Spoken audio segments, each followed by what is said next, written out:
Hello, everybody, and thank you for tuning in to the Liberty Report. With me today is co-host Daniel McAdams. Daniel, welcome. Thank you, sir.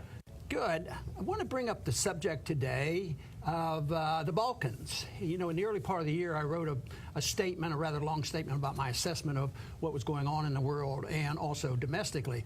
But I brought up the subject of the Balkans, not because I had tremendous insight. It was just sort of an instinct that I had that it's been quiet there, relatively speaking. It's not in the news, and yet it's artificial because, you know, I guess under Clinton, we did a lot of bombing and insisting, and all of a sudden we have this area that is probably more unstable than a lot of people realize. But now they're in the news a little bit more now. And one headline said the empire was temporarily defeated in Macedonia because of some recent events.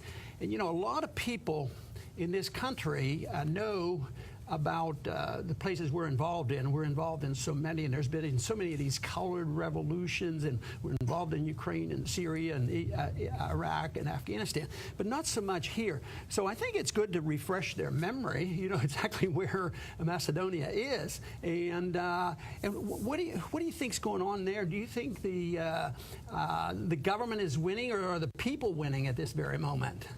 Well, in Macedonia, and you can see on the map, it's strategically very important.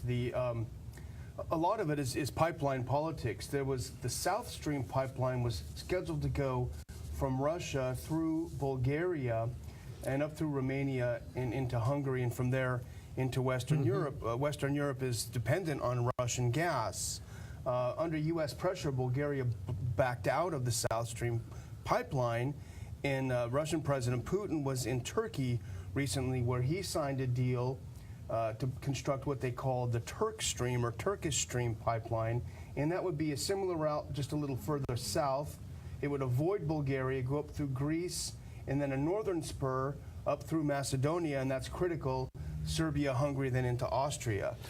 So, which might make sense if we were dealing with a pure free market, and also we didn't have too much politics involved.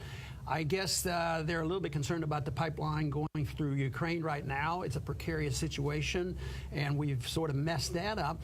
But now we're getting very much involved here, and that's sort of the part that I get interested in. How do these things come about? Are they just all spontaneous? And I also follow an idea that most of the time governments can't be taken over unless they get support from the people, or they're tricked into support from the people, you know, through propaganda. And right now we're in the middle, but we're involved, and there are these special NGOs in there.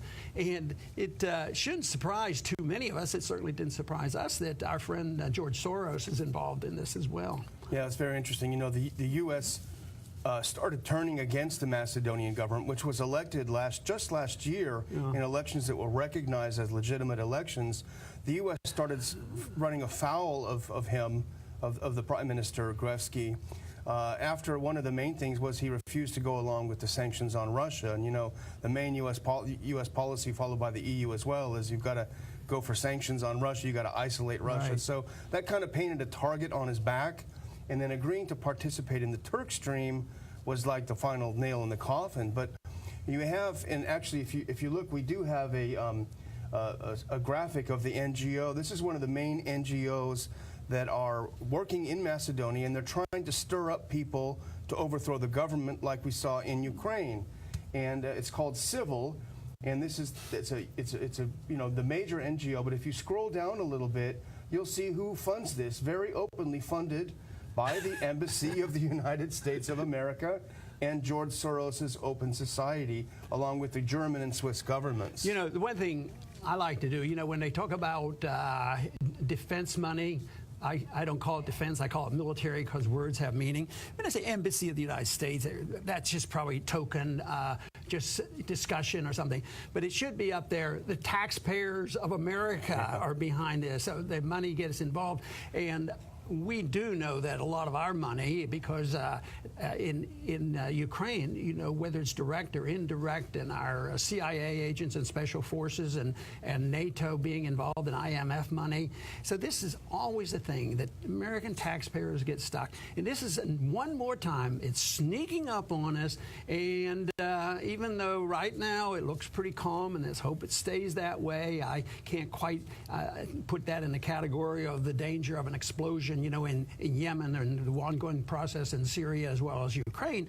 But that part of the world could all of a sudden burst forth and be a very violent area again. Absolutely. And, you know, the other thing is that just this week, the U.S. and EU leaders went to Macedonia to negotiate with the government, essentially to negotiate its capitulation. Even though they were freely elected, we say we support democracy, they were freely elected, and here comes EU and U.S. diplomats coming in saying, hey, you got to hold early elections next year, and you got to have a transitional government in the meantime.